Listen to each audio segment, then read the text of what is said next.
যে আপনারা যে বলেন আল্লাহ পাক রব্বুল আলামিন নিরাকার, তাহলে তো আল্লাহ পাক রব্বুল আলামিনের অস্তিত্ব বিশ্বাস করেন না। নাউজুবিল্লাহ। আল্লাহ পাক রব্বুল আলামিনের অস্তিত্ব কি করেন না? বিশ্বাস করেন না। তারা বলে আমাদেরকে, আমরা বাতাস বিশ্বাস করি কি করি না? হ্যাঁ, এখন বাতাসের আকার দেখান,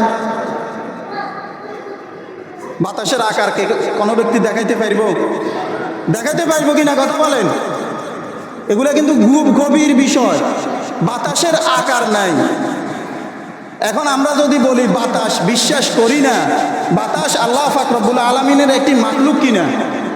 কথা বলেন, আল্লাহ তাআলার মাখলুক কিনা? আল্লাহ তাআলার মাখলুক। তো যে ব্যক্তি মনে করিব যে বাতাস দেখা যায়, বাতাসের আকার নাই, বিশ্বাস করি না, সে মূর্খ কিনা? কথা বলেন, কথা বলেন, মূর্খ কিনা?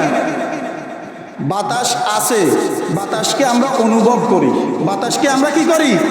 অনুভব করি। আমরা বিশ্বাস করতে হইব। আমরা কি করতে হইব? বাতাসের আকার দেখা যায় না, তার মানে এটা নয় বাতাস নাই। রূহ কেউ দেখছেনি? আল্লাহ তাআলার একটি হুকুম কিনা? ইয়াসআলুনাকা আনির রূহ, ইয়াসআলুনাকা আনির রূহ, আল্লাহ পাক রব্বুল আলামিনের একটি কি হুকুম। এখন কেউ যদি বলে যে রূহ আমি দেখি নয়, বিশ্বাস করি না, পাগল কি পাগল না? কথা বলেন। ঠিক তেমনি ভাবে আল্লাহ সুবহানাহু ওয়া তাআলা হলেন নিরাকার।